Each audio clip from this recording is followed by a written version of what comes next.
عبادت میں نے پہلے عرض کیا تھا کہ اس میں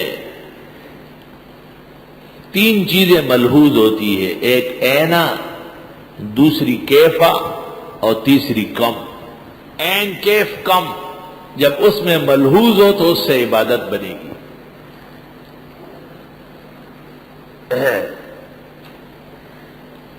جتنے رسوم ہے، تیجا لے لے، چیلم لے لے، برسی لے لے، نہ اس میں عینا ہے، کہاں سے شروع ہے؟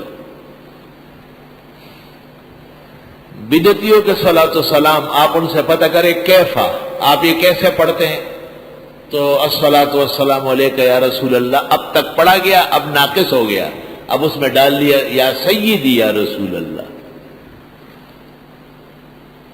عبادت آپ ہی سے ہم مانگتے ہیں، اس کو عبادت نہیں کہتے ہیں استعانت، کہ آپ کسی کو کہے مجھے قلم دے دے، ماں کو کہے کھانا دے دے، ابا کو کہے پیسے دے دے، استاذ کو کہے سبق سکھائے، بڑے کو کہے، منصف کو کہے میرے ساتھ انصاف کر لے، یہ تو ظواہر ہے، اسباب ہے۔ ما فوق الاسباب، اسباب سے ہٹ کر دور اور دراز جب ایک آدمی کسی مخلوق کو پکارتا ہے تو تین حال سے خالی نہیں ہے، یا تو یہ وہاں موجود ہے، کوئی اشکال نہیں ہے، یا یہ موجود تو نہیں ہے لیکن کوئی ذریعہ ہے، جیسے ٹیلی فون، موبائل، ذریعہ، آلات سلکیہ غیر سلکیہ، اور یا کوئی ذریعہ موجود نہیں ہے اور آپ اسے پکارتے ہیں، تو اللہ تعالیٰ کے علاوہ کوئی اور نہیں جس کو آپ پکاریں۔ جب پکارنا ہی صرف خدا کو ہے تو سجدہ بھی اس کا کرنا ہے، ہاتھ بھی اس کے سامنے باندھ رہے ہیں، جھکنا بھی اس کے سامنے ہے، بڑائی بھی اس کی بجا لانی ہے، پاکی بھی اس کی بیان کرنی ہے، حمد و شکر بھی اس کا کرنا ہے، تو اس سے نماز کی شکل بن گئی۔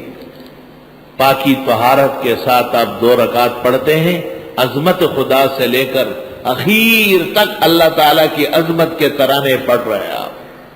ایاک نعبد و ایاک نستعین، ہم آپ ہی کی عبادت کرتے ہیں۔ تو عیسیٰ علیہ السلام کا پوجا منع کر دیا، عزیر علیہ السلام کا پوجا منع کر دیا، ملائک کا پوجا منع کر دیا، تو اس کی جگہ حضرت علی کو مشکل کشا کہا جانے لگا، حسن حسین اور کربلا کے شہداء کی نیاز ہونے لگی، پیرانی پیر کو غوث اعظم دستگیر کہا جانے لگا، اور ان کے نام کی 11ویں دی جانے لگی۔ اپنے مردوں کو ثواب پہنچانے کے لیے تیجا و چیلم، برسیوں، 10واں، 20واں، 40واں اور مختلف بزرگوں کے روح کو پرفتوح کرنے کے لیے عرس کا انعقاد ہونے لگا، تو یہ کہاں عبادت ہے جس میں نہ عین ہے، نہ کیف ہے، نہ کم ہے، کچھ بھی نہیں۔ تمام انبیاء اور مرسلین کی تاریخ کا ضامن محمد رسول اللہ صلی اللہ علیہ وسلم کی تاریخ ہے، یاد رکھنا، اور آپ کے تمام اعمال محفوظ ہیں، جو کتاب آپ کو دی گئی ہے اس کے لیے ہے وَمُهَيْمِنًا عَلَيْهِ، وَمُهَيْمِنًا عَلَيْهِ، اس قرآن کی وجہ سے ان کا دین زندہ رہ گیا۔ اگر قرآن نہ ہوتا آج توریت، زبور، انجیل، صحف کا پتہ بھی نہیں ہوتا۔ یہ تو قرآن کہتا ہے إِنَّا أَنزَلْنَا التَّوْرَاةَ فِيهَا هُدًى وَنُورٌ، انجیل زبور کا نام قرآن لیتا ہے۔ إِنَّ هَذَا لَفِي الصُّحُفِ الْأُولَى صُحُفِ إِبْرَاهِيمَ وَمُوسَى، اگر قرآن مجید نہ ہوتا، محمد الرسول اللہ صلی اللہ علیہ وسلم کے اعمال کا حفظان نہ ہوتا، ناممکن تھا کہ دنیا کے اندر ان ادیان سماویہ جو کسی زمانے میں حق تھے اور بعد میں ان میں تحریف اور تبدیلی کی گئی، ان کا نام و نشان بھی موجود نہ ہوتا۔ ایاک نعبد و ایاک نستعین، ہم آپ ہی کی عبادت کرتے ہیں اور آپ ہی سے مدد مانگتے ہیں۔ شاید اس وجہ سے دعا کے آداب میں سے یہ ہے کہ آدمی 2 رکعت نفل پڑھ لے، کچھ قرآن شریف کی تلاوت کر لے، کچھ دیر بیٹھ کر ذکر و تسبیح کر لے، کچھ توفیق کے مطابق خیر خیرات کر لے، اور کچھ بزرگان دین اور نیکان زمانے سے ملاقات کر لے، اور پھر دعا مانگنے لگے، کیونکہ پہلے عبادت کا ذکر ہے اور پھر استعانت کا ذکر ہے۔ عبادت بندے کی طرف سے اللہ تعالیٰ کے ساتھ غایت تعظیم کا مرحلہ ہے، اور استعانت میں بندگی پوری کی پوری ہے۔ خدایا ہم محتاج ہیں، ہم عاجز ہیں، ہم کمزور ہیں، ہم مسکین ہیں، ہمیں بھوک لگتی ہے، ہمیں پیاس لگتی ہے، ہمیں گرمی لگتی ہے، ہم ٹھنڈ سے تنگ آ سکتے ہیں۔ خدایا ہماری اولاد نافرمان ہو سکتی ہے، خدایا ہمارے شاگرد باغی ہو سکتے ہیں، خدایا ہمارا رعایا بے راہ روی کر سکتا ہے، خدایا ہم پر بادشاہ ظالم مسلط ہو سکتے ہیں، ایاک نستعین۔ خدایا ہمارے جسم میں بیماری پیدا ہو سکتی ہے، خدایا ہمارے اعضاء میں توانائی ختم ہو سکتی ہے، خدایا یہ زمین پھٹ کر ہم نیچے جا سکتے ہیں، خدایا یہ عمارات ہم پر گر سکتی ہے، خدایا ہر وقت ہم خطرے میں ہیں، وَإِيَّاكَ نَسْتَعِينُ۔ ہم ان تمام باتوں سے بچنے کے لیے آپ سے مدد مانگتے ہیں، آپ سے مدد مانگتے ہیں۔ تعبد، اللہ تعالی معبود ہے اور بندہ عابد ہے، اور رشتہ درمیان میں عبادت کا ہے۔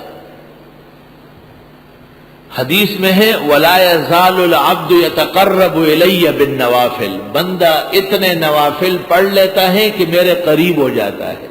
فَكُنْتُ سَمْعَهُ يَسْمَعُ بِي وَبَصَرَهُ يُبْصِرُ بِي، میں اس کے کان بن جاتا ہوں، سنتا مجھ سے ہے، آنکھ بن جاتا ہوں، مجھ سے ہی دیکھتا ہے، اور ہاتھ پیر سب اعضاء کا ذکر ضروری آیا۔ علماء دین فرماتے ہیں کہ بندے کا رفع اللہ تعالیٰ کے ہاں بلندی اور عظمت عبادت کے ساتھ۔ اگر عبادت ہے تو صہیب رومی قیمتی ہو گئے، بلال حبشی قیمتی ہو گئے، اور اگر ایمان اور عبادت نہیں ہے تو مکے کا سردار ابو جہل بے قیمت ہو گیا۔ حسن ز بصرہ بلال اذهب الصہیب ضرور، ہائے ہائے، بصرے میں حسن بصری کتنا قیمتی ہے۔ امام ابو حنیفہ کہتے ہیں دخلت البصرہ 20 مرتن والحسن فیہا، حسن بصری کی موجودگی میں 20 مرتبہ دہریوں سے گفتگو کرنے کے لیے میں بصرہ گیا ہوں، حسن موجود تھا اس میں۔ دخلت البصرہ 20 مرتن والحسن فیہا، حسن ز بصرہ بلال اذهب الصہیب ضرور، ز خاک مکہ ابو جہل اینچ بلعجب۔ شاعر نے کیا کمال کیا، حسن بصری بصرے سے نکلتے ہیں، بلال حبش سے آتے ہیں، صہیب روم سے آتے ہیں، مسلمانوں کے سردار ہے، اور مکے کا سردار ابو جہل کائنات کا بدترین انسان، ذلیل ترین انسان، کیونکہ اس میں ایمان نہیں تھا اور عبادت سے محروم ہو گیا۔